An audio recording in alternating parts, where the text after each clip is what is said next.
सबसे पहले हम इसहाक को देखते हैं। उत्पत्ति उसके 27वें अध्याय में यह घटना प्रारंभ होती है। इसहाक के पास दो पुत्र हैं, एसाव और याकूब। और इसहाक एसाव से ज्यादा प्रीति रखता था और उसकी पत्नी छोटे बेटे से। और जब इसहाक बूढ़ा हो जाता है तो लिखा है, जब इसहाक बूढ़ा हो गया और उसकी आंखें ऐसी धुंधली हो गईं कि उसको सूझता ना था, तब उसने अपने जेठे पुत्र एसाव को बुलाकर कहा, हे मेरे पुत्र। उसने कहा, क्या आज्ञा? उसने कहा, सुन, मैं तो बूढ़ा हो गया हूं और नहीं जानता कि मेरी मृत्यु का दिन कब होगा। सो अब तू अपना तरकश और धनुष आदि हथियार लेकर मैदान में जा और मेरे लिए हिरन का अहेर करके ले आ। तब मेरी रुचि के अनुसार स्वादिष्ट भोजन बनाकर मेरे पास ले आना कि मैं उसे खाकर मरने से पहले तुझे जी भर के आशीर्वाद दूं। और एसाव पिता की इस आज्ञा के अनुसार अपने हथियारों को लेकर चला जाता है कि वो हिरन का अहेर करे और पिता के लिए स्वादिष्ट भोजन बनाए। इसहाक की इस बात को उसकी पत्नी भी सुनती है और तब वो अपने छोटे बेटे याकूब से कहती है कि मेरे पास एक पशु को ला और मैं तेरे पिता के स्वाद के अनुसार भोजन बनाऊंगी और तू उसे पिता को देना और उससे आशीर्वाद को प्राप्त कर लेना। याकूब डरता है कि कहीं मेरा पिता समझ जाए कि मैं याकूब हूं, एसाव नहीं, तो मुझको आशीर्वाद की जगह श्राप मिल जाएगा। पर उसकी मां उस पर दबाव डालती है, वो लाता है और पिता के पास वो भोज वस्तु ले जाता है। 26वें पद में जहां पर कि इस प्रकार से लिखा है, तब उसका पिता इसहाक ने उससे कहा, हे मेरे पुत्र, निकट आकर मुझे चूम। उसने निकट जाकर उसको चूमा और उसने उसके वस्त्रों का सुगंध पाकर उसको यह आशीर्वाद दिया। और जब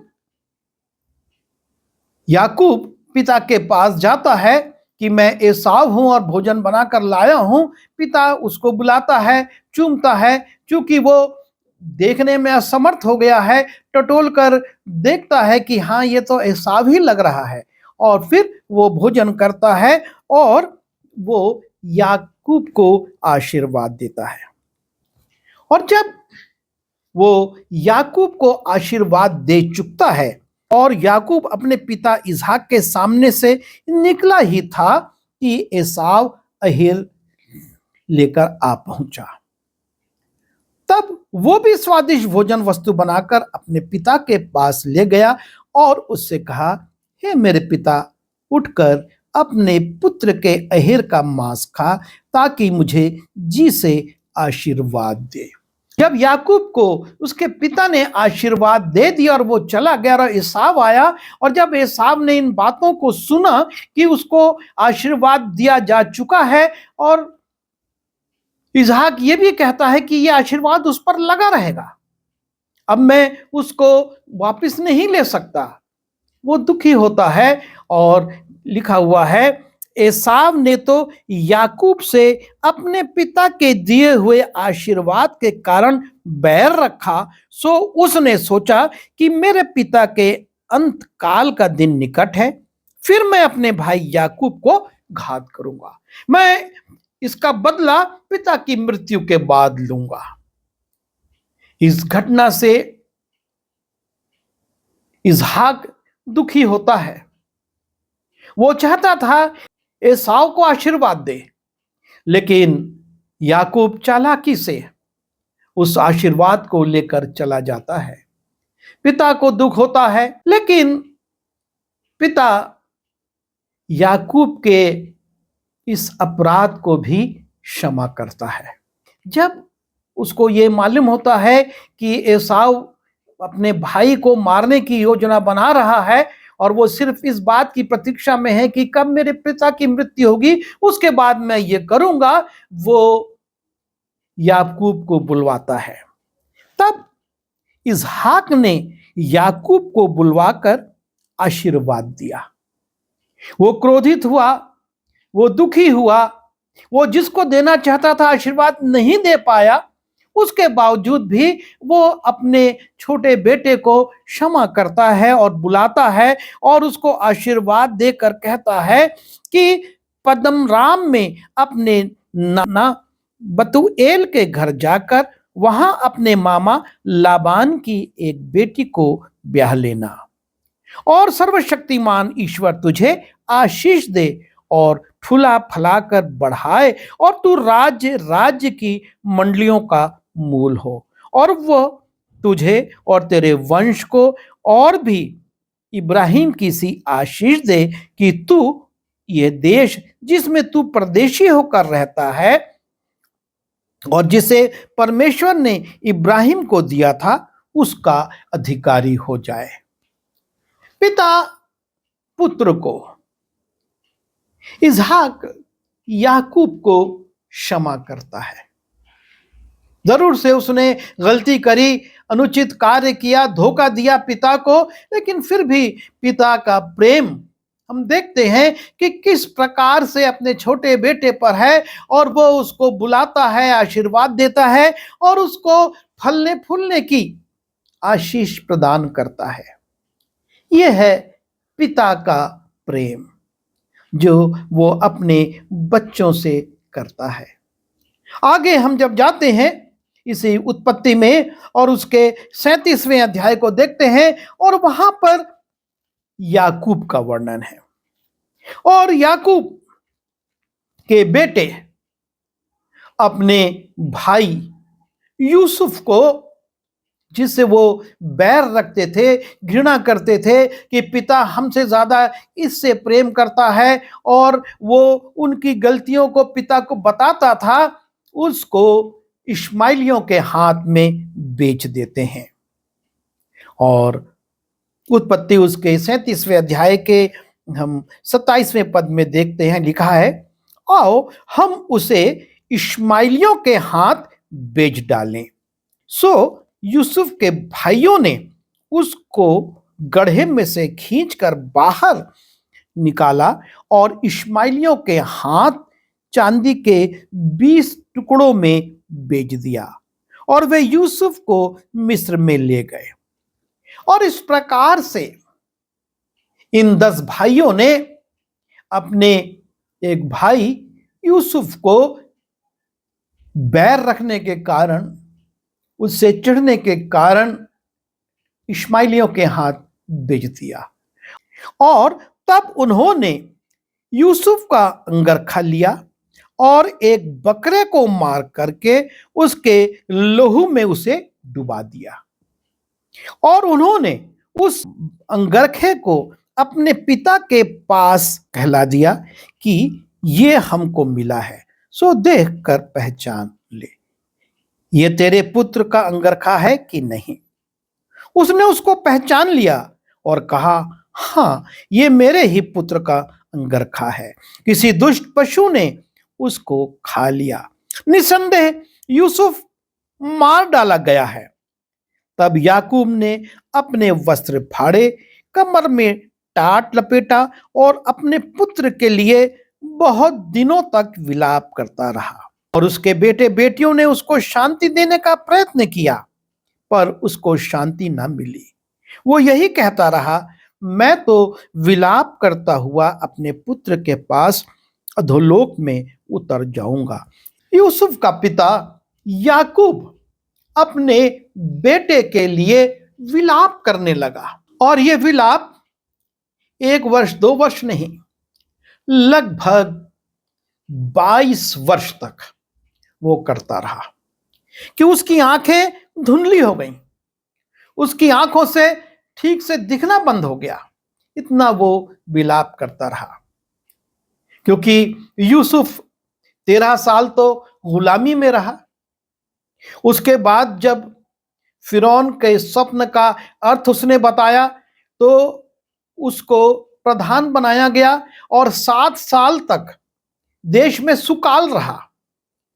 और उसके बाद जब अकाल शुरू हुआ तो भी प्रारंभ के 1-2 वर्ष तक लोगों पर प्रभाव नहीं पड़ा, पर उसके बाद प्रभाव पड़ने लगा। और इस प्रकार से यदि हम देखें तो लगभग 22-23 वर्ष के बाद इनको मिस्र की ओर जाना पड़ता है अनाज लेने के लिए।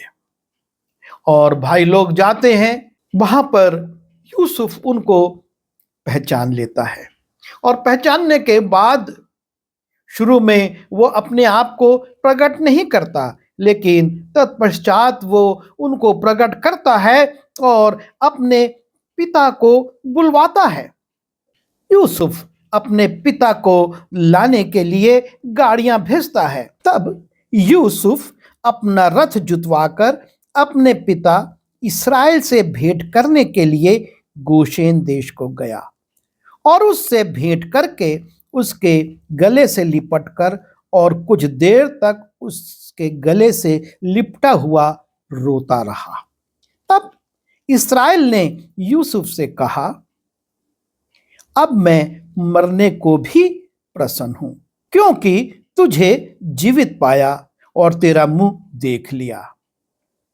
तब यूसुफ ने अपने भाइयों से और अपने पिता के घराने से कहा, मैं जाकर फिरौन को ये समाचार दूंगा कि मेरे भाई और मेरे पिता के सारे घराने के लोग कनान देश में जो रहते थे वो मेरे पास आ गए हैं।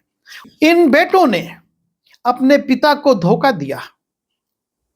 22 वर्ष तक वो यूसुफ के लिए विलाप करता रहा, रोता रहा, लेकिन जब उसको यह समाचार मिलता है कि यूसुफ जिंदा है और उससे मुलाकात होती है, वो अपने बेटों को क्षमा करता है और उनके साथ गोशेन देश में वो रहता है।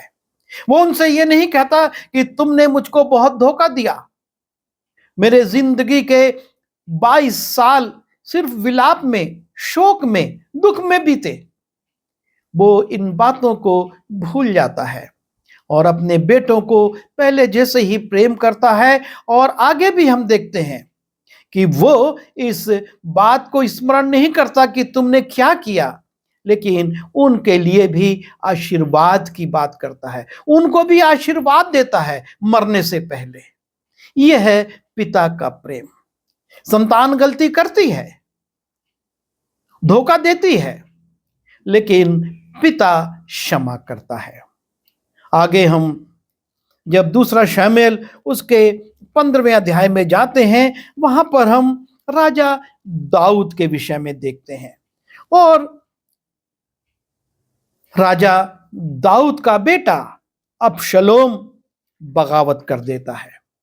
वो अपने पिता के विरुद्ध खड़ा हो जाता है और लिखा हुआ है दूसरा शमूएल उसके 15वें अध्याय के 13वें पद में, तब किसी ने दाऊद के पास आकर यह समाचार दिया कि इस्राएली मनुष्यों के मन अबशलोम की ओर फिर गए हैं।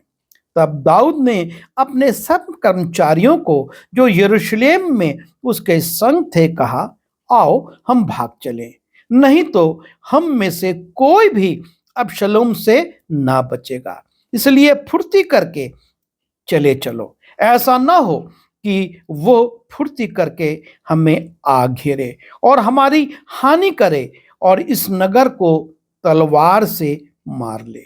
और वे उसके साथ निकल गए। तब राजा निकल गया और उसके पीछे समस्त घराना निकला और राजा 10 रखेलियों को भवन की चौकीदारी के लिए छोड़ गया। अबशलोम जब बगावत कर देता है, राजा के विरुद्ध युद्ध छेड़ देता है, राजा दाऊद यरूशलेम छोड़कर चला जाता है।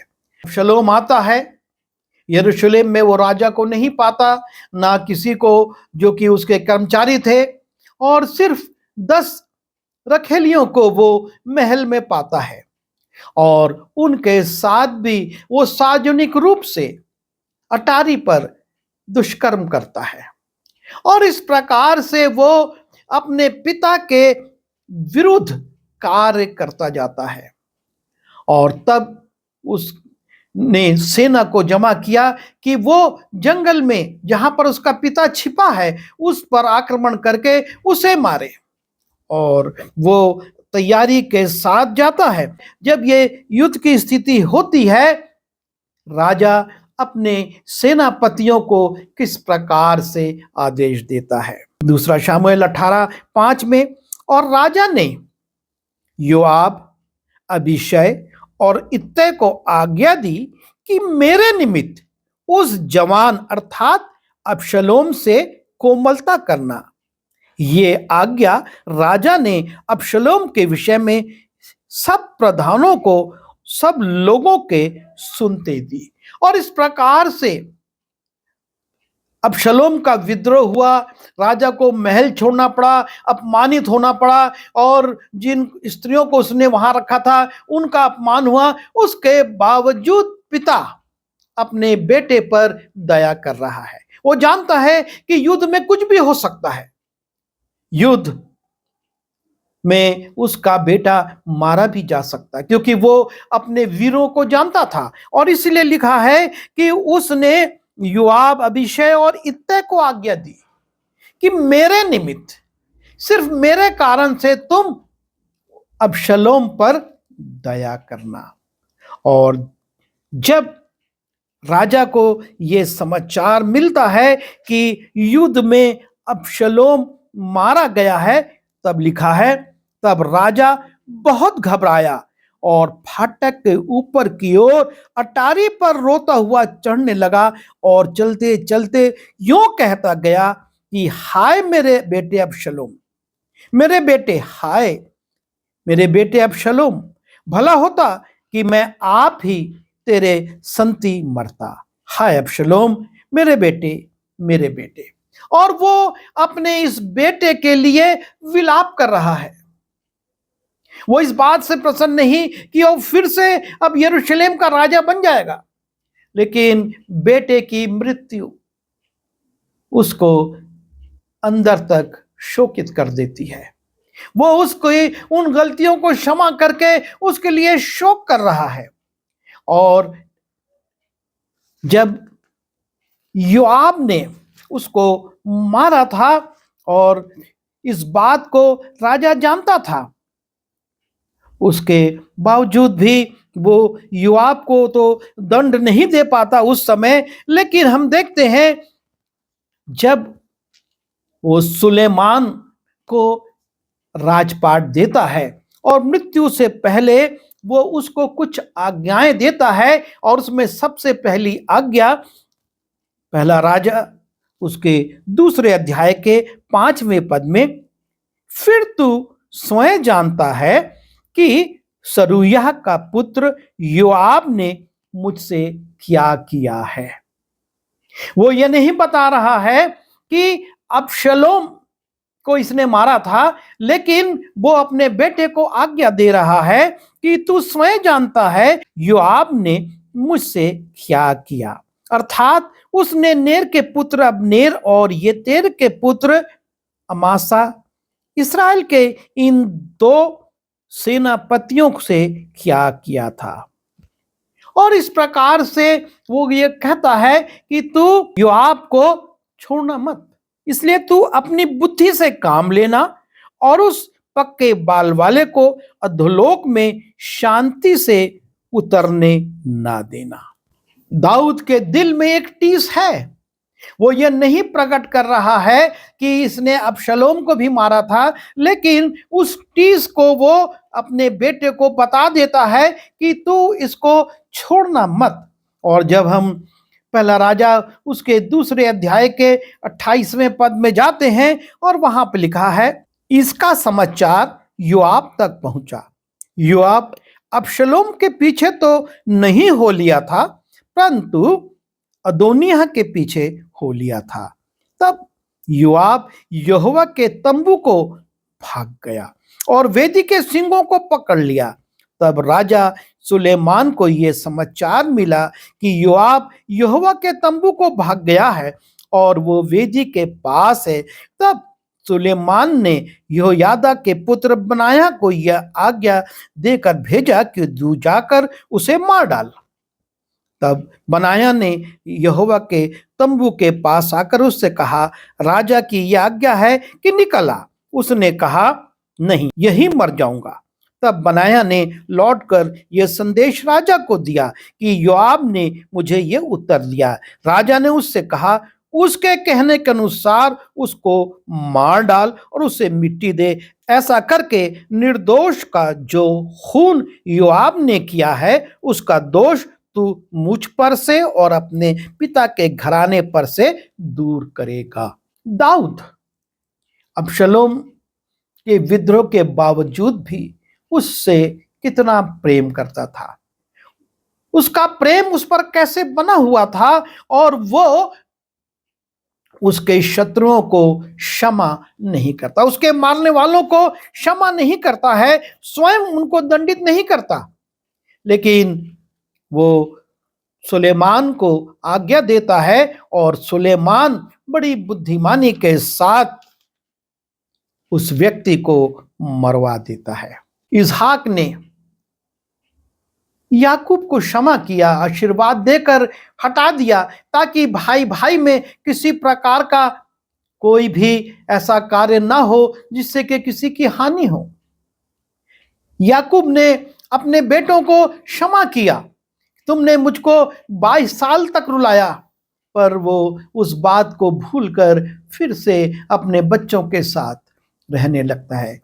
दाऊद अबशलोम के लिए अपने सेनापतियों को आज्ञा देता है और उसके लिए बहुत विलाप भी करता है, क्योंकि वो उससे प्रेम करता था, उसके दिल में उनके लिए प्रेम था। आज हम अपने क्रोध को, अपने मान सम्मान को, झूठे आदर मान को ना देखें, लेकिन आत्मिक प्रेम को देखें। प्रभु यीशु मसीह ने हमारे सैकड़ों हजारों गलतियों को, पापों को क्षमा किया है।